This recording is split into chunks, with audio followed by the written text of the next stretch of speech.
Jody Williams is just like old times. Yes, Yeah. yes. Just the two of us with the Can-Am connection. Mm. Doing therapy on my calf muscle. Yeah. I strained it yesterday playing volleyball at work. Tough life, man. Tough Getting life. old, man. Getting old.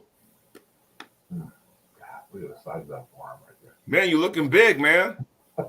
I'm feeling Looking big. big. I'm feeling strong. We're getting ready. We are getting ready. We got lots coming up. Yes, yes.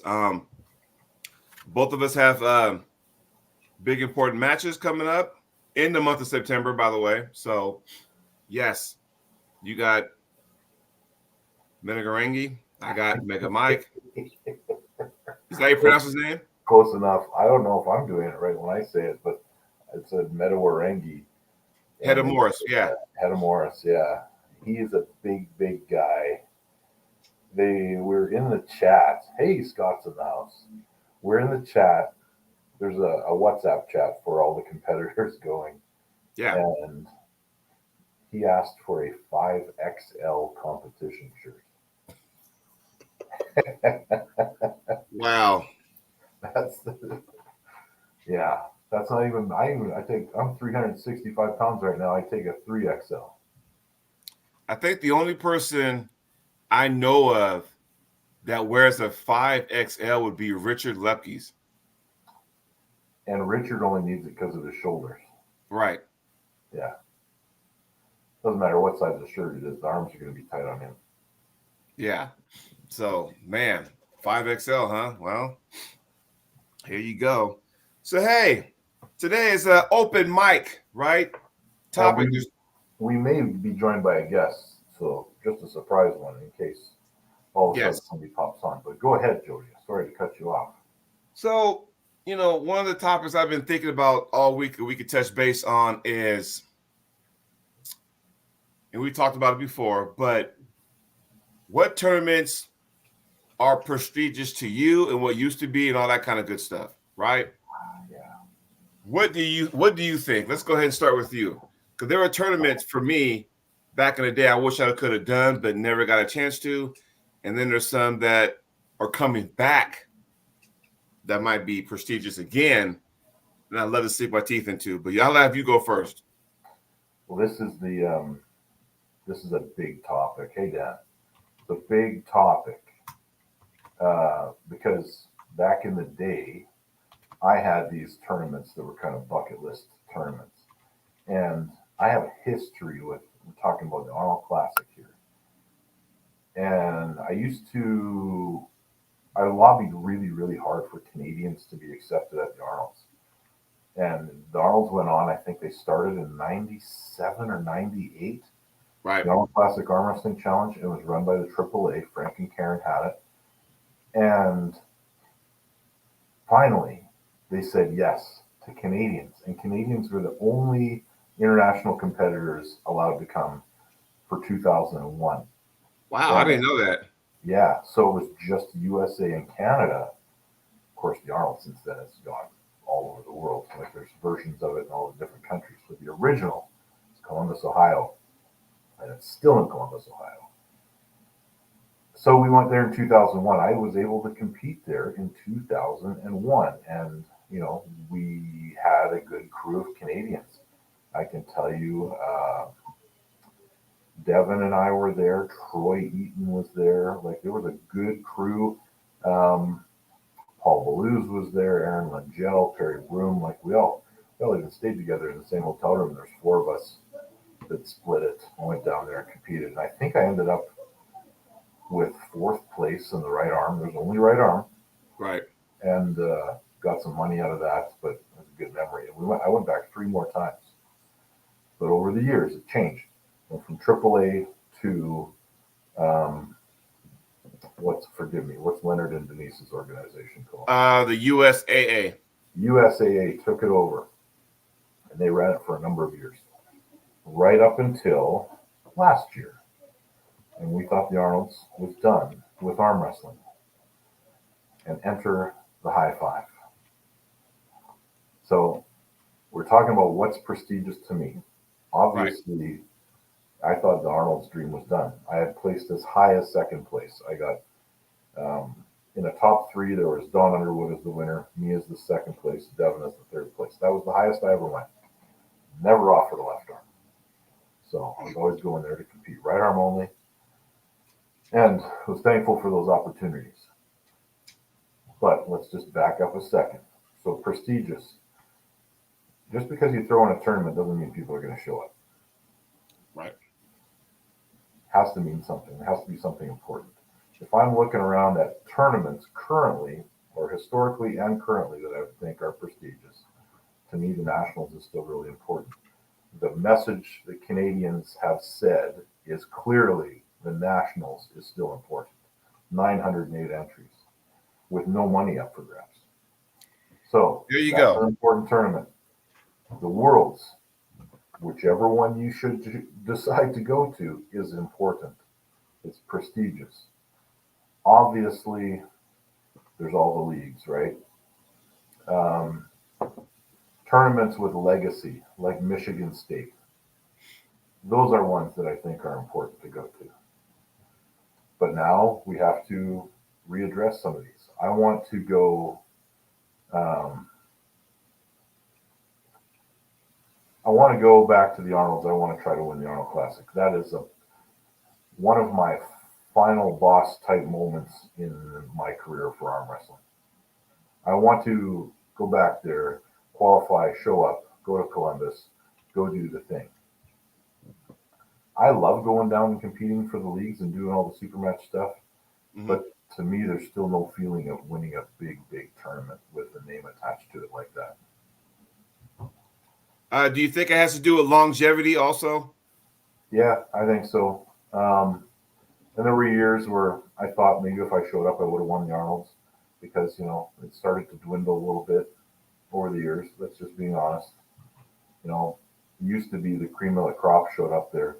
You would see the Devons, the Travises, the Richard Lupkes, the Dennis Zaplenkovs, Dave Chafee, Dave Randall, Eric Wolfell. All those guys were Dimitri Trubin. Dimitri Trubin, once it opened up to international. And it got actually, like we had just talked about this, how it got confusing a little bit because we didn't know exactly how to get there. Right. Like a lot of people didn't realize the Canadian Nationals was actually a qualifier for the Arnolds. Because it was easy. Wow. They didn't advertise, they didn't ask permission. They would just invite the first place or first and second place Canadian athletes to go compete. But some people probably didn't even know that. But up to this year, the old school guys were like, "Oh yeah, I'm already qualified. I went to the Nationals and I did this." Well, things have changed, guys. This is a different thing now.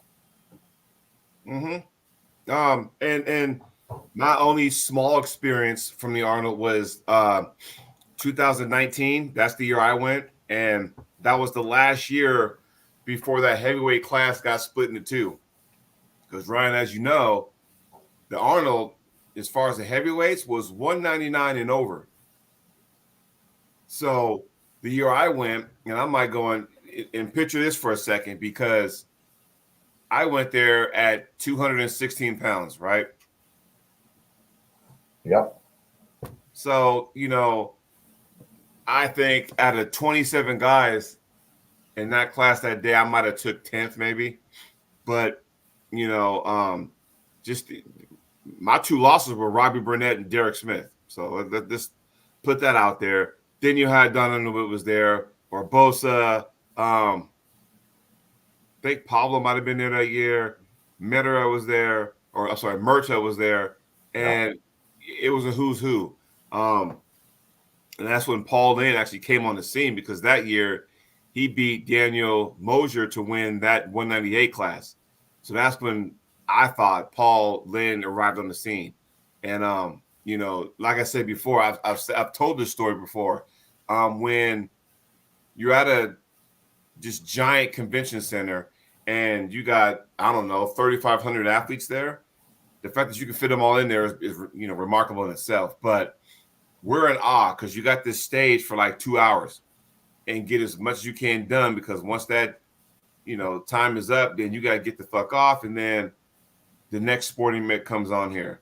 I mean, we're talking power lifters, bodybuilders, fitness, CrossFit, strongman, you name it. When we, as arm wrestlers, we're not competing, I'm over at a different booth. And of course, you got the, people selling fat grips and all that kind of stuff. I'm over there, right, watching them. I'm in awe. Well, not knowing that when we're competing on that stage, then you got all those other sports I just named, and those representatives of those athletes are watching us, and they're in awe. They're calling their friends, "Hey, come here, check this stuff out." They're doing that to us, and so I was like, "Wow, that felt pretty good." To me, I mean, that might sound kind of weird, but that felt pretty good. And the fact that happened, I want to go back. I think I still got my hotel key card. Maybe it works. As a souvenir. So,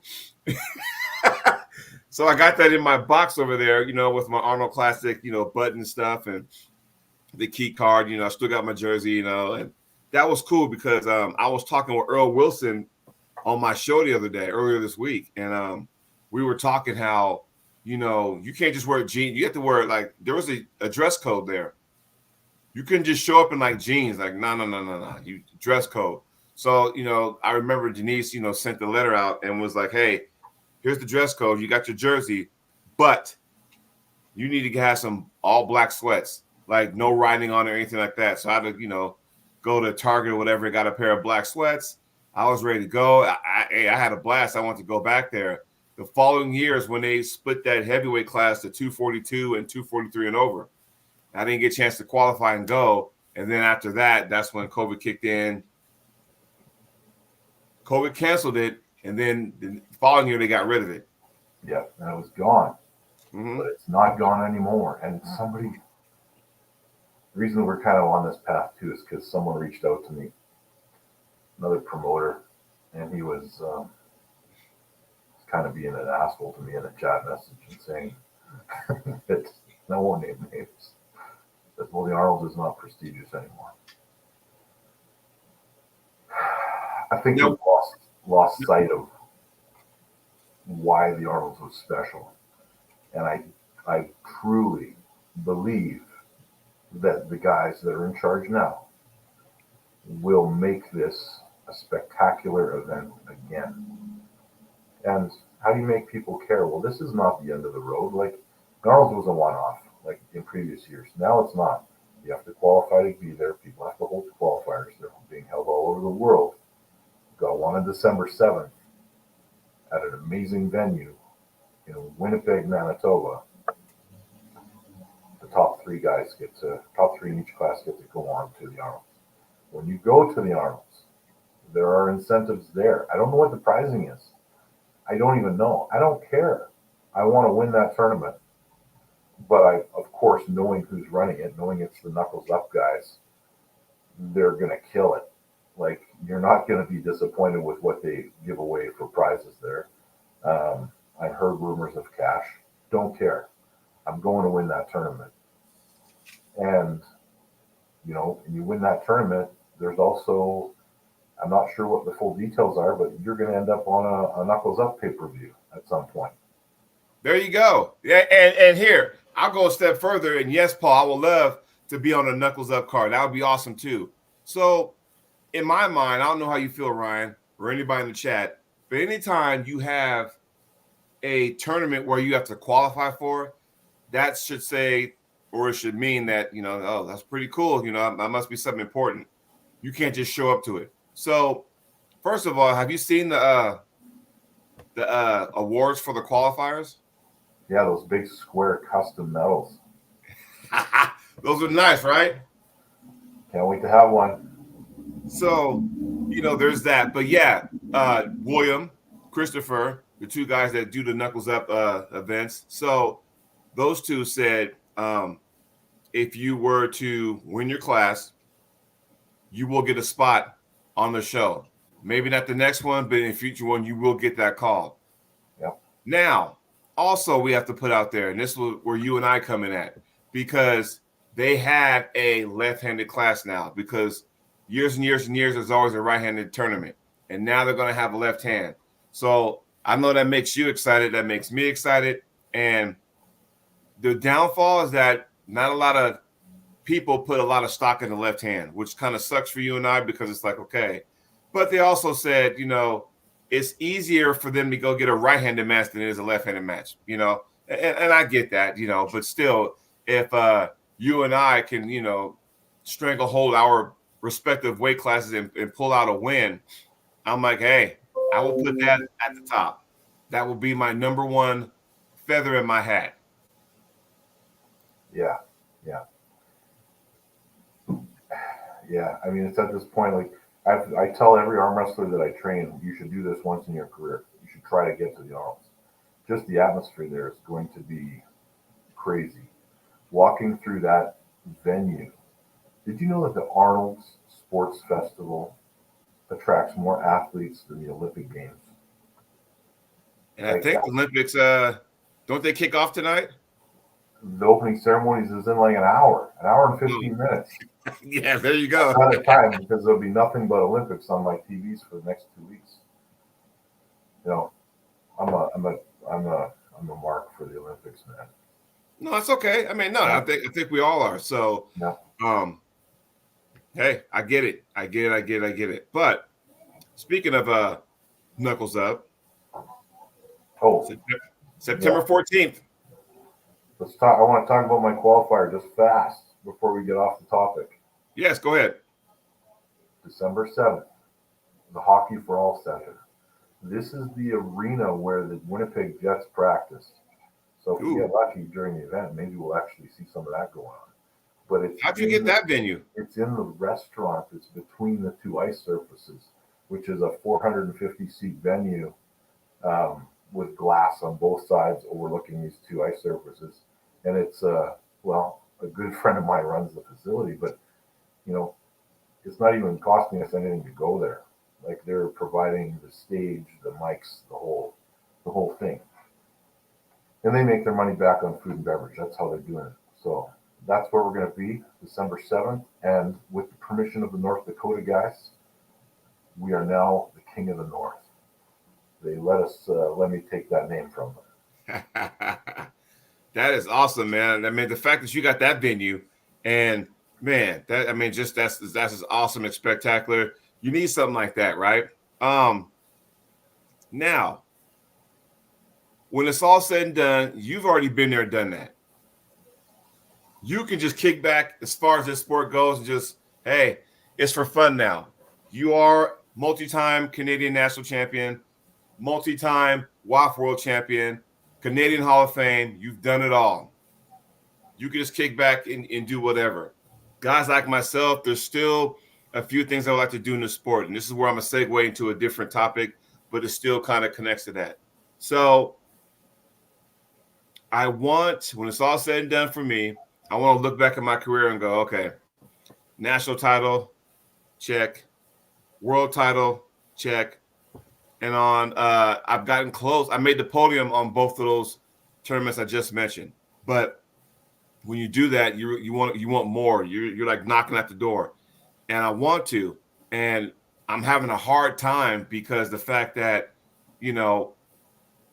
as far as United States and, you guys in the chat can help me out because over the years, we've always been made fun of because, we've had the three nationals, what the fuck? Why are we doing that? And I get jealous. I'll be the first to admit I get jealous when I see the Canadian Nationals drop 908 entries, because you guys are like, look, this is what we got to do. And I was talking to Earl Wilson about this very same thing earlier this week on my show. And he goes, we're united, And it's like going, I wish we, USA, can do that.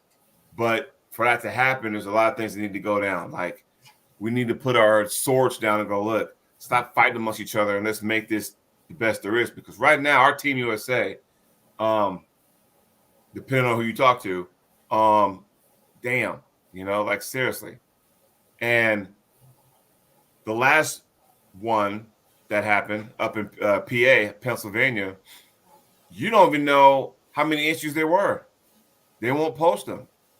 Now, how in the world are you going to sit there and make a Team USA you don't even know, or you won't even post the injuries. I don't understand that. You know, I think IFA Nationals back in April in Ohio had 253 or something like that. That's really weird, man. That they won't even post the. Is it just because they expected a lot more and they don't want to let the numbers out? Well, what I believe, and I could be wrong, I've been wrong before. What I believe in, if you actually saw the flyer, and I think we all talked about this before in a previous show, if you saw the flyer for that one, what label did you see on that flyer? Do you remember? No. It said East versus West qualifier. Ah. And this is where I have a problem with that. No offense to the promoter, but I have a distinct issue with that. Because when you put a East versus West qualifier on a U.S. national, first of all, the U.S. national should stand on its own 2 feet.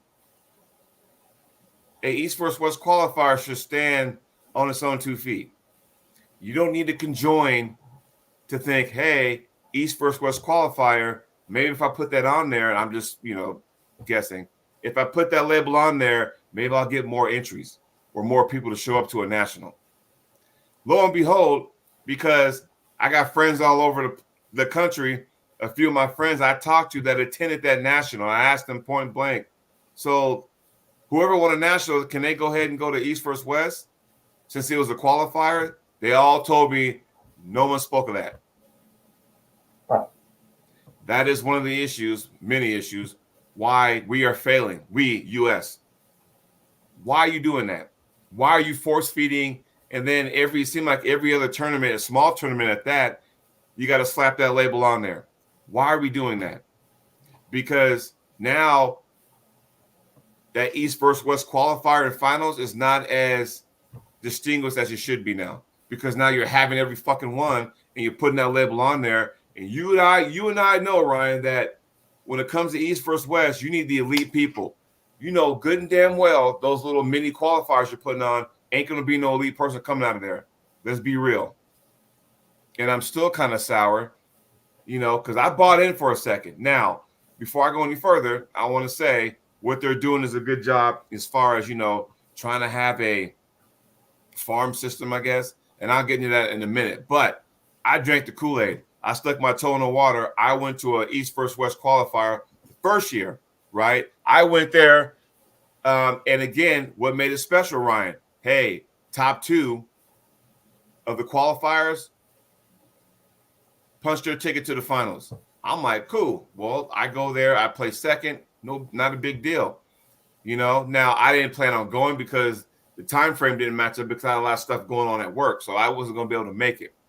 But I thought it was special, which means, I can't wait till next year then. I'll make it a point because I thought that was special until the finals in VA, Virginia. Because now all of a sudden, people were showing up and, they had a list of everything too. Top 2 people, hey, if you can't, they had like a top 4 guys that made it. So if you couldn't go, they'd cross that name up and you go to the next person down. And that's how we used to do our U.S. nationals to qualify for Worlds. Top 2 go. If the second guy can't make it, then the guy who came in third, now he's up. They can't make it. The guy who took fourth, now he's up. Hey, my man, what is up? Hey, what's up, guys? How you guys doing today? We're good, man. I'm glad you came on because guess what? We were talking. This is a soapbox edition. Give me 1 second, guys. Dan, I'm going to get to your question later. We just don't want to change the subject. Go on, Jody. And so, I can pause. My man Paul's on, so I can pause my story for a second because I'm about to fucking go off over here. But now we got Paul on, and I'm telling you right now, and another soapbox is: do we have too many tournaments? And my next segue is we got to support each other. And here's my deal. While we're failing, you force feed too many of these qualifiers. They're supposed to mean something. Now they're all watered down. Why are we doing that? And that was just my, experience when you have the finals, the first ever East versus West finals, and you got people just showing up. Just give me $100 and we'll put you in. That discourages me and all the people who had to qualify in the first place. I mean, if that's the case, why are we having qualifiers then? If you can just show up to the finals, pay $100 and you can get in. You just fucked that whole thing up by doing that, in my opinion. Well, That's just where I'm coming from. Yeah. And and this is why, many reasons why U.S. arm wrestling is not where it should be. I agree with everything you just said, brother. And a good example of that is kind of what East versus West was doing with their qualifiers. I know in the Northeast area, it was just like every month you have another one coming out, and there was like maybe 30, 40 people showing up at them. That's it. It loses the whole prestige. It waters it down exactly like you're saying. Yeah, man, too many Chiefs and not enough Indians. That's what's going on, guys. Everybody wants to be, Dana White wants to be the next big promoter. Everybody's competing with each other rather than working together. It's got to be more coordinated. And, but I got to say this, man, with all that negative being said, I like to find the positive. And the positive is I do see a change recently in the last maybe 6 months or so. And it seems like all the North American promotions are coming together. And what I mean by that is when somebody throws an event, you see all these other organizers flying in, spending money to support these other promotions, which when I was out promoting throwing events, that never happened. That's all I wanted to happen. That's what I was trying to get, but kind of people see me more as competition rather than as an asset. So I do see a change happen in North America. Now, I don't know if it's because East versus West is coming in and they're trying to put their flag in North America, and all the little guys are saying we better band together or else we don't have a shot. I think that might be part of it. But Mm-hmm. I like the positive that is coming from it, man. And a good example of that is we got August 3rd, we got the Sarah Bachman Classic in Florida. It's the first one that she's ever thrown. And everybody, the 98, Knuckles Up, Magda, everybody, all the big promoters are making a Gabby's trip. coming. What'd you say? I said Gabby's coming too. Oh my God, Gabby, I'm coming. I had a grand opening of my new business I'm launching. And once I found out about the Sarah Bachman Classic, I postponed that a week, and everybody is like, "What are you doing? You can't do this." I said, "Yo, I got to show my support, man." So that's what I'm about. I love that everybody's finally coming together and working together, and that's a beautiful thing. So maybe there will be change soon. Maybe there won't be as many tournaments. Maybe people won't step on each other's toes as much. Right. That's all we can hope for, guys. But I appreciate you guys having me on. I'm only popping in 5 minutes today. I got to go out kayaking, the girls waiting and all, but I got 5 minutes to come and kick it with my boys, so I had to come and pop in. So Coming in, Paul. before you go, Paul, and you and I have talked about this before, and I felt, and I told you point blank, I hope you don't mind me bringing this up, but it seemed like you had more stress when you're promoting, as now that you're a puller, you have less stress. And I said, and I'm like going, and you were kind of going, why were people doing that? And I felt like, just because a promoter comes on the scene and throws a good event, does that mean the other promoters, they get jealous? I don't know. Does that mean everyone flocks to the bigger, better thing? And all of a sudden, now those other promoters are losing entries? It's like we're all pulling for the same cause. We all got the same good idea. That's just to make our sport bigger. But it seems like, well, here is my vision. My vision now is being taken over by somebody else. Well, hell, if you can run with it, man, I got you. I support you. But we don't have that. I don't understand why we don't. It's always been a puzzle. Just like you said, brother, and I just want to get my vocabulary correct right now. So I consider Knuckles Up and as organizations rather than calling them promoters. When I came in the arm wrestling and wanted to be a promoter, not an organization. Now, Right. my thought behind that was I didn't want any organization to see me as competition. Rather, I wanted to see them to see me as an asset that could promote their organization's events. So I want that to be made straight. I did not come out to be an organization, which I very well could have been. And if I wanted to dump my money in, I could have made a WAL. But I didn't want that. I wanted to help grow arm wrestling for everybody. So There was no competition ever in mind for me. People just assumed I would hit up these organizations like, yo, I'll promote your match. And I would just promote them, even before I'd even hit them up, I was just promoting everybody's stuff, Yep. but it was never reciprocated. And then I started hearing the chirping. Everybody, the bigger I got, the more events me and Travis were throwing. All of a sudden, I'm getting all this hate. People that never met me, never had a conversation with me, just took my confidence as arrogance.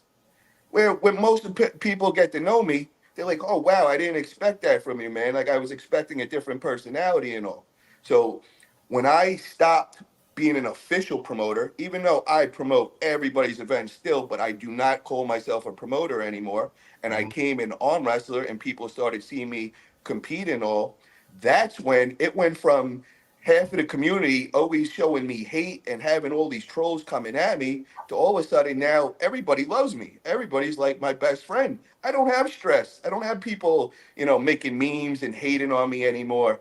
And I'm like, yo, all I did at the beginning was come in, promote, throw events and everything, just to get all my friends to come hang out and have a Right. fun weekend, and dropped all this money, never made money, never even broke even on it. And then to hear people going, oh my God, him and Travis are raping, they're making so much money, they're the worst, they're greedy people. And I'm thinking in my head, I've never even broke even on these events. I'm throwing these super matches, flying people in from all over the world on my dime, never even trying to make the money back. So that's where it was just a big turn off to me. And I was like, when I came in arm wrestler, I didn't even know it was going to happen. Now I got all love and all. So, I feel the pain of the organizations that are Right. going through it, the promoters that are experienced that same thing. There's a lot of negative. A good example, Ryan Grondin in '98, man. The more he gets bigger, he just threw that big winter blast, had 500 plus entries, you know, now all of a sudden, everybody's like coming at him, and all of a sudden he's like, "Yo, I'm the little guy. What is going on?" I'm like, "Bro, you're not the little guy no more. That's why, bro. You got the big target on your back now." So I don't understand that. And before I know you got to go pretty soon, but I want to hit this point. Did you know Winter Blast had more entries than both of our nationals combined? Did you realize that? I mean, yeah, Corey Miller was there, bro, and he was. I watched his face, and his mouth was dropped, bro. He was just like, I can't believe how many people are here, man. And I gotta say, man, just the hype between me and Nanya match, bro, it was getting close to like Devin and Levon, and I'm like, yo, I'm an amateur, bro. I'm not even like, this is like my second super match ever, but we blew it up. The '98 made a lot of noise. It went everywhere, and it was a great success. And all I keep seeing with that '98 now that they're teaming up with Arm Gods, Knuckles Up, they're doing Arnold qualifiers. They're blowing up, doing great things. Everybody's blowing up, man, and it's a wonderful thing to see, bro. I got Now, to ask you before a question, Paul, before you go. I'm sorry to cut you off there, Jody. I know you're going down a path. I want to ask the hard question. Do you think that the biggest organizations are trying to now negatively impact the smaller guys? Yes, I think some of them are. I don't want to mention names, but there is greed in the sport majorly, and some of them hide behind this facade of saying they're here for the love of arm wrestling and only the love of arm wrestling. But then when you hear people, athletes, elite athletes, top level, getting threats that if you go and compete at so and so's organization, you go and throw your own event, you are now banned from competing at our organization.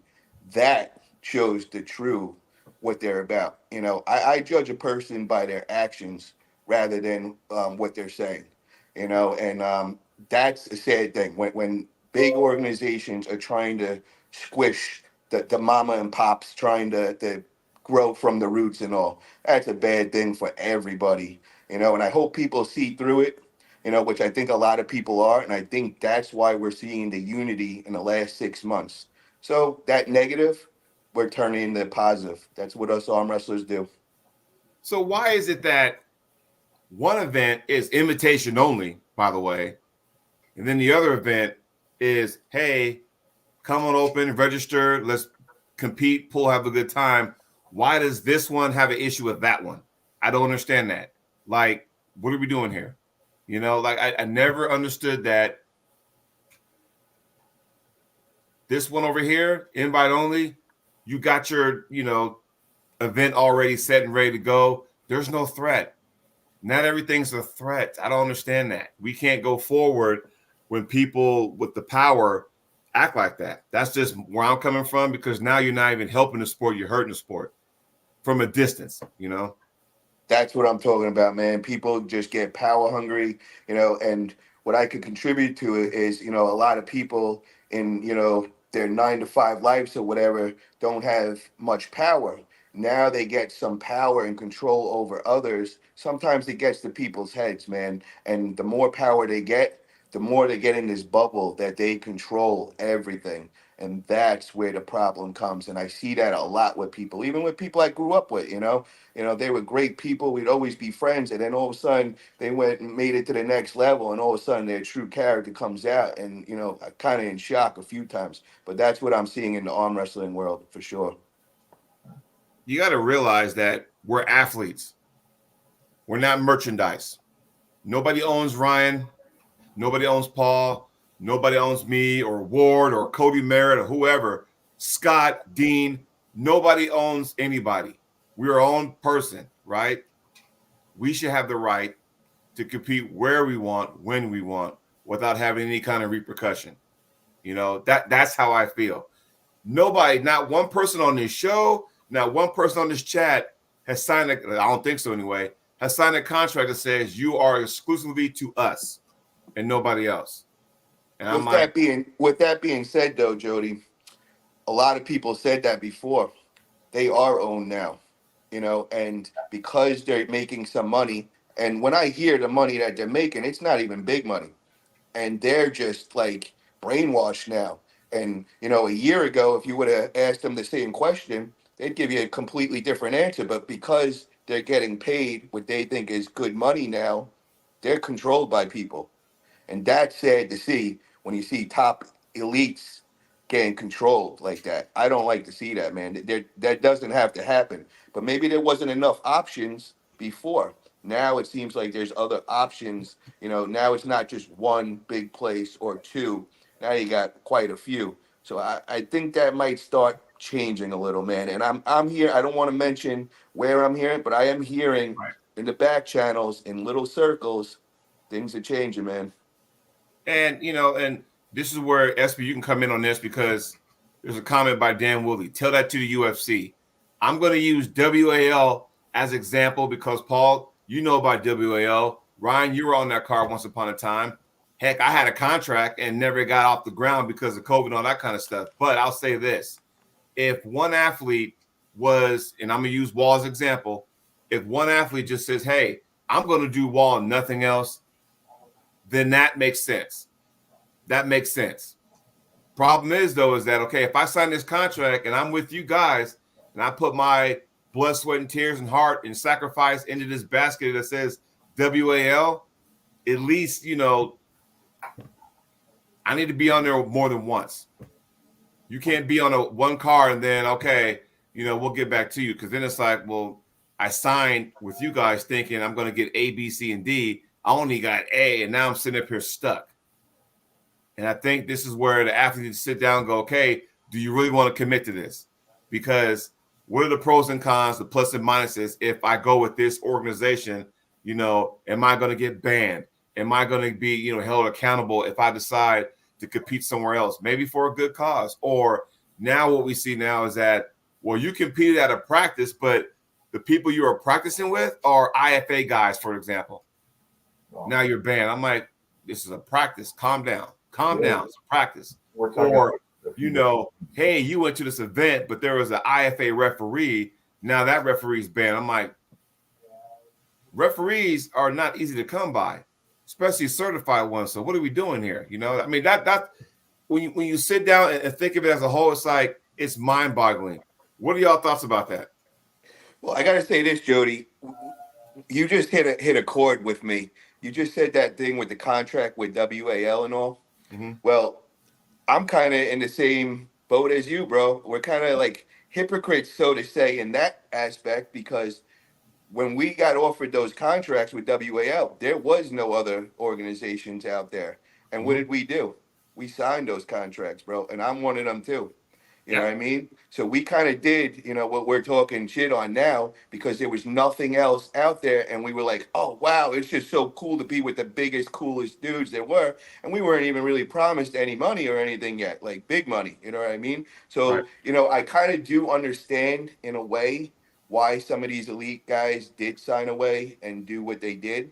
But, now that arm wrestling is growing, more organizations are coming out there. Like I said, there's more options. If you would come to me today, WAL would come to me today and like, yo, you got to sign this exclusive contract with me, or you can't go on another promotion. I would just laugh at them. I'm like, hell no, man. But 2 years ago, bro, they were the only ones around there. So I kind of do understand that, man. Yeah. What do you think, Ryan? There's a few things going on here. So we go back even further. The contracts actually started with the UAL. Yeah. But you had to sign that contract just to be in their tournament. And there was no guaranteed money. It was ridiculous. And you had to sign all the tax forms for the USA and all that stuff.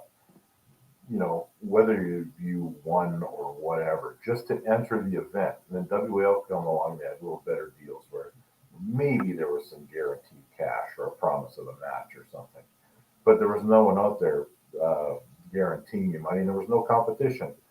But on the flip side of that, if you would ask them to go compete somewhere else, they would normally say yes, unless it was a match they wanted to hold. Now we move forward, and in the chat, we're talking about all the WAF stuff.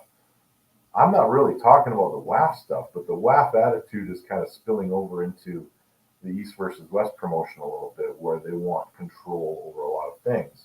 And I have this feeling that if you're under contract with WAF or with East versus West, and you were to say, "Hey, can I go compete at Arm Gods?" the answer is going to be no, you cannot. I just don't think there's any leeway on that whatsoever. At the end of the day, though, it's the athlete's choice, and it better be lucrative if you're going to give away a section of your career. Now, the UFC example is not a good one because it doesn't run parallel to arm wrestling. There are plenty of big organizations where you can make a lot of money outside of the UFC, and you see more and more guys leaving the UFC. Guys like Mike Perry, who's making a huge living over in bare knuckle. He just fought Jake Paul and probably made more money than he's ever made in his career, cumulatively. So there's options out there. What we're kind of seeing is one group trying to maintain that big status. And like Francis Ngannou, that guy's, since he left the UFC, he's made more money than his entire UFC career. I don't see that option in arm wrestling. I think there's just an attempt to have control over a lot of things here. And as other options pop up, it's still going to be our choice. And as fans, we're criticizing it because I want to see Devin Laird pull somebody that's not an East versus West. Or I want to see Michael Todd pull someone that's not an East versus West. Well, guess what? They chose to go there. So we're never going to see that. So, right. What do you? Well, Ryan, I want to run what you just said with, man. It gets even more extreme when you hear what actually is going on. You don't even have to compete with another organization to get banned from, some of these ones. You could just show up and support somebody else and find yourself on the blacklist, brother. And I could give you a list of people that have found that, and I'm talking elites that you can't believe would be banned. So, I mean, it's getting extreme out there. And, some people, like I said, man, are greedy and they're trying to lock down the sport, and it's never going to work, man. The more options that come and people start realizing, they're not going to lock in with you, especially if you act the way, that way, man. That's not, no, everybody sees that's not the way to grow arm wrestling. And look at Dana White, man. What if you see had Dana White going squashing all the mama and pops coming up and, banning people from the UFC because you talk to so and so? I Right. mean, it just would make him look horrible. Like he would never have got to that UFC level. You can't do business like that. I think that's common sense, but I guess some people haven't learned that yet. Yeah. I want to put somebody out there. Big props, Greg Sharp, right? Y'all know Greg Sharp, right? So what I like what he's doing is that his organization is like a season. The season for the World Series of Arm Wrestling kicks off in the summer. So January, February, March, I mean, you got all that whole first part, the last part of winter, going into the spring, you can kick back. You got time with your family. You got time to train. And then the season kicks off, and it's like, okay, now what qualifier do I need to go to? You got the finals in November, and we're good. Hey, after the finals this year in November, hey, thanks for an awesome season. Looking forward to next year. I like that because there's that happy balance where it's like, you know what? There is no contract involved. He personally made arm wrestling fun for me again because there was a point where I was irritated, bummed out, depressed, and all that kind of stuff. And he made it fun for me again because it was like, okay, those qualifiers and those finals, now think about it. Last year's, and I'm going to say some things, I'm not going to say the results, but the WSA World Series of Arm Wrestling finals last year, San Diego, California. Do you know it was like a who's who when you have Corey West, Cody Merritt, right? Brent Rockers. The list goes on and on. You had guys from New York, Texas, Arkansas, Utah, California, Oregon, Chicago, Florida. They all came to these finals. And it's like, man, this is what we need. It was a shot in the arm. I thought arm wrestling needed because we're back to like what it used to be when we all got into the sport. And I like that. He has qualifiers all over this year. Salt Lake City, Texas. He's going to be in Carolina tomorrow. They're in North Carolina. Atlantic City's got one coming up next. You got Kansas City too. So he's making it fun for me again. I'm thinking I like that kind of stuff. That's what we need. At the same time, he's not a threat to nobody. He's not threatening nobody. Let him be. He's doing his thing. If you like that, you can go with that. If you like Knuckles Up, you can go there with the high five guys. If you like, Arm Gods, Arm Wars, the Montana Armbenders, a up and coming thing. Now I like what they're doing. All these leagues / organizations have something to offer for everyone because we got this big, enormous boom in the sport. And we shouldn't be all sacrificed to one league is where I'm getting at. That's all I'm saying. I totally agree, and I want to go one step further with Greg Sharp, and just to let you know what a great organizer, promoter he is. When he first started, bro, every time he makes his calendar of his season, before he would put it out to the public, he would send it to me, and I'm assuming to a bunch of other organizations / promoters, and make sure it didn't step on nobody's toes, that everybody was cool with it. And when he did that, I have such respect for him for that. That was like one of the first guys that ever did that. And I was like, that's a real businessman. That's a smart man. And that's not a greedy man. So I will always be a supporter of the WSA, man. Yeah. But with that being said, I got to go because the girl is giving me dirty looks right now. But before I go, August 3rd, Sarah Bachman Classic. September 14th, Knuckles Up, Fort Lee, New Jersey. VitaCell Biologics. I'm putting a bunch of groups together, August, September. If you want to get some major discounts, hit me up on Facebook. Guys, I appreciate you having me on. Love the conversation. Have a great day, guys. Thanks, Have fun out there, Kai. And be safe, man. Later, brother. Take care. So that was awesome, and Cody Merritt was joining us in the chat. How are we doing, my friend? And let's not get it twisted. I don't begrudge anything that East versus West is doing. It is an arm wrestler's choice. Yeah. Now, Devin's a bad example, admittedly, Jason Teal, because Devin can get away with stuff that most guys can't, because he is a needle mover. If he's at your event, people are going to watch. So he can probably get a little more leeway than most people can. But you do notice that a lot of his Arm Wars matches are on the off arm. So yeah. If you're over there for something, there's lots of interactions that happen between the world organizations and some of the professional ones.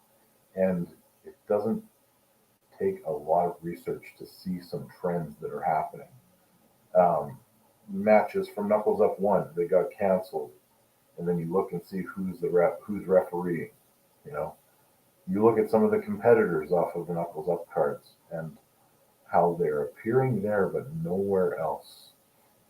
I'm talking about guys like Sonev and Svetlin Gashevsky. Those guys are not. You won't see those guys in. I'm fairly confident in saying ever on an East versus West card.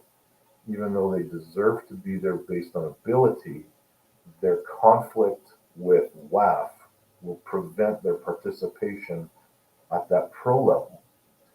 Um, I don't want to say a whole bunch, like I know so many things like Paul does as well, but I don't want to, let the cat out of the bag. But Right. over in North America, that doesn't fly nearly as well, and we have the choices, and we have good choices. The question came, what if East versus West went away? Would arm wrestlers have that opportunity for money?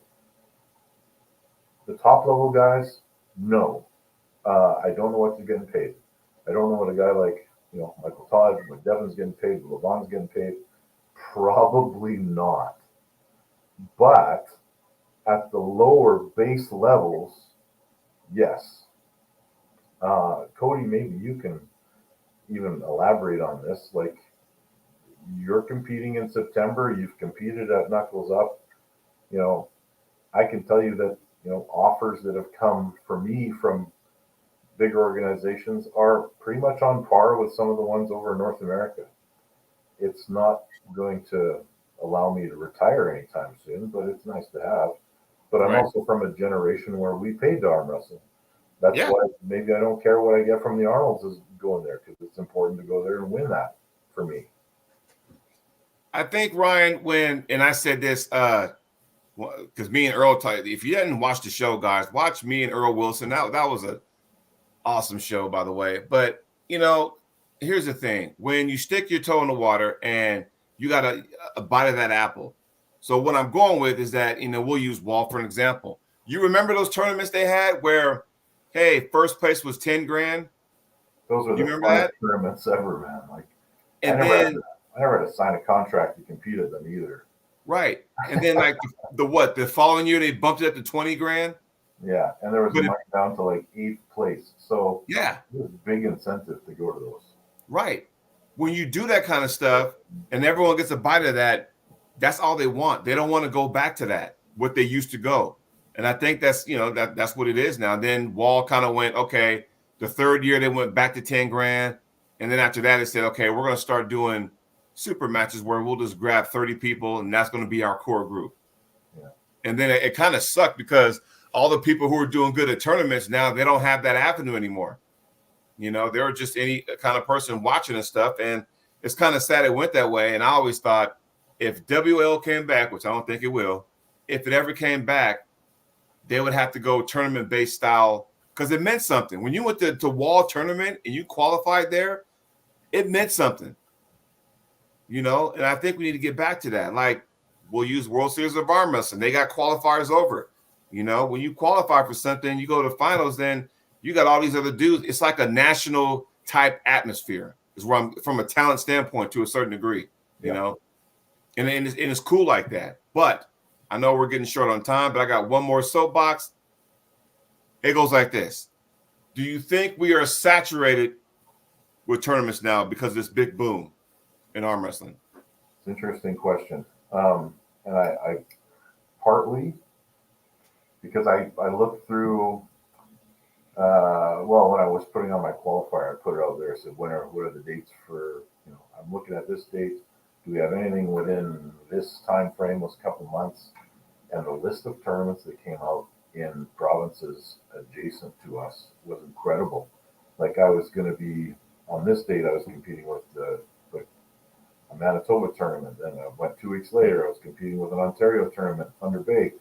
2 weeks after that, I was competing with something in Saskatchewan at the Fit to Fight. And then I started in September, Mm-hmm. and I went all the way back to December before I landed on a date. And then I found out that I'm competing with an event in Alberta on the same date. And like, I posted it on the Alberta page. Well, my God, man, like I really cast a wide net here to see what I was competing with and where I could hold it. And I thought December 7th would be safe. It's not, but we're going ahead. So I'm hoping that the people that really want to go to the Arnolds will still choose to come out and qualify here. But I mean, I see your question rings true, Jody. There's a lot of events, and I don't at any point say that more arm wrestling is not good. but I think the focus of the events should be very specific. So this was a topic of conversation in the Manitoba Arm Wrestling Association chat last night, and we were talking about promoters running events in Manitoba without the expectation of coming from outside provinces. That's probably a good expectation if you're giving away just a trophy or something. That being said, if you're going to throw $100 up for first place and you're expecting guys to come from other provinces when they have other options that are an hour from their house instead of 8 hours from their house, well, they're probably going to go to that one. So unless it's something significant, yeah. And the reason why I brought that up, because I have a dilemma personally, but it won't start till next year. Think about this for a second. The month of March 2025 is like, okay, right? So first things first, technically February 28th, first weekend of March. We all know that's the Arnold Classic. If I qualify, there's that. One weekend after that, it's the North American Arm Wrestling Championships in Las Vegas. You were there. Cody Merritt was there a couple years back, right? Yeah. So there's that. Later in that month, Winter Blast. I would love to go there. When you got 500 plus entries, something's going on. They're doing something right. I would love to go there. There's 3 events right there in the month of March. Now, following that, the weekend after or the weekend after that, IFA Nationals in Dayton, Ohio. And as my wife would always tell me, babe, you can't go to every tournament. So it begs the question, damn, now I got like, okay, what do I do? The Arnold, something I always want to. I want to go there, if I happen to qualify. The North American Championships, I'm like, damn, that seems like a badass event too. I want to go there. Can't do that. They're back-to-back weekends. Got to pick one. Winter Blast. I had this talk with Ryan Grondin yesterday. I feel bad because it's like I want to go there, but then if I want to chase that dream of becoming a national champion, well, IFA is right around the corner from that in April, the first weekend of April. So I'm like going, this is my dilemma. This is why I brought that question up. Or do we have too many tournaments? Cody Merritt made a comment. We should all just join together and make every tournament successful. That's a tough thing to do. I mean, I see the point that Cody's making. Of course I do. But at some point, there's going to be overlap because all these organizations want to run big tournaments and big, I mean, let's face it, Columbus, Ohio, and Las Vegas aren't exactly close together. Right. The 98% guys, like their tournament is where? It's in right outside of Philadelphia. Okay, so I mean, there's some geography in between these tournaments, so I think you're just going to have to pick which ones you want to go to. I don't know if there's too many. And eventually, some will rise, some will follow. Mm-hmm. I mean, I think the regional guys will stick to the region. I think the higher level guys will go and travel. The Arnold's has no choices when it's held. It's been the same weekend since its inception, which is, I think, in the AAU World Bodybuilding Championships in the 80s. Yeah. But you're never going to change that date, and they would not. They would laugh if arm wrestling asked. So I don't know. It's tough, man.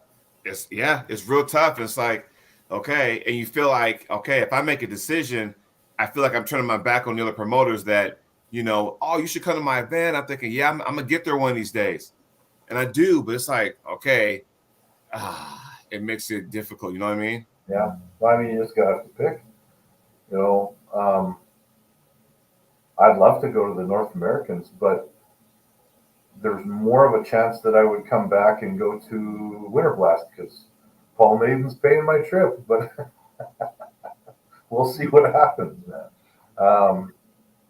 Chances are March will be a month where I hit one tournament. It'll be the Arnold's, and I'll spend a lot of money down there, and we'll have a good time, and I'll come back and take a little rest.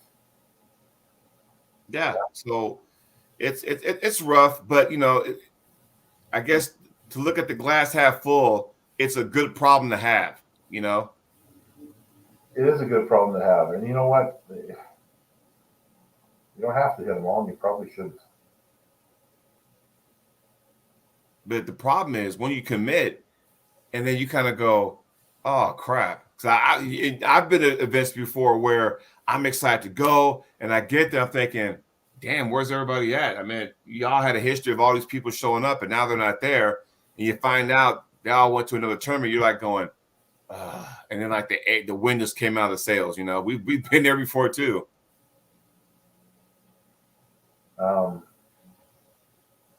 I'm looking at Cody's message here. He's not finished it in my thought process. But if I have to choose between two different events to go to, comma, well, now I'm waiting for the rest of it. I will choose the one that is going to give me the best opportunity to make my money back and cover my expenses. Promoters need to understand that. Fair point. Yep. All things considered. The only thing that would outweigh that for me is if I find a particular event very important. So the Arnold is important to me. If you are purely a super match puller and you are trying to go and make a name for yourself and get on the big pro cards, um, tournament pulling is a risk. Yep. Because you could take a loss. So that's something to consider as well. Also, though, you can build intrigue over super matches. You know, Jody Williams goes and wins the Arnold Classic. Somebody goes the next weekend to Vegas, wins North Americans, and neither one of them face each other. Well, you got a super match made right there. That's if everyone's doing the correct math. I mean, that'd be awesome right there, you know? So, but yeah, I mean, it's just there's so much going on in arm wrestling, some good, some bad, some make you want to scratch your head. But at the same time, it's like, all right, I think at the end of the day, like Paul said, like you said, like Cody said, it all depends on the puller. When it's all said and done, we as athletes and arm wrestlers, we are the ones that has to make that decision. Hey, and I come from a time where I still waited for Karen and Frank and Leonard and Denise to send you the flyer in the mail so you could figure out where the tournaments were. Mm-hmm. So it's a good complaint to have, but choose wisely. Yeah. Or what you do is that, oh, I'm going to this event. You get your hotel taken care of, you know, you get your airfare lined up, you're ready to go. And then in pops this other tournament 2 weeks prior, you're like going. Oh, I see what you're saying here. Okay. You see what I mean? Jody, you got to go to the Arnold's. Like, there's not even, in my mind, that's not even a debate. Oh, like I said, I had such a good time there. You know, I want to go back, but I had to, it was a work schedule that kept me from going in 2020. And then, of course, you know, COVID, and then freaking they canceled it. So, yes, Cody, we live in a weird time now. Like, I don't want to lose. I'm like, if you're worried about losing, then maybe this ain't the sport for you. That's how I look at it. I've taken my share of ass kickings. Yes, Cody, by you. It's In Hawthorne, by the way. it's I've taken my share, but it's like that's what gets me going. It's such You know? a funny sport, though, because you have two very, very different styles within the same sport. Mm-hmm. You got the super match pulling, you got the tournament pulling. They're not always hand in hand. One of them will impact the other. You know, you can show up to a tournament and win that tournament. Somebody's in the class, you move up in the rankings. Um, you know, it's very, very. There's so many intangibles to it, right? You show up Right. to a tournament, you do really well, it could move your stock up.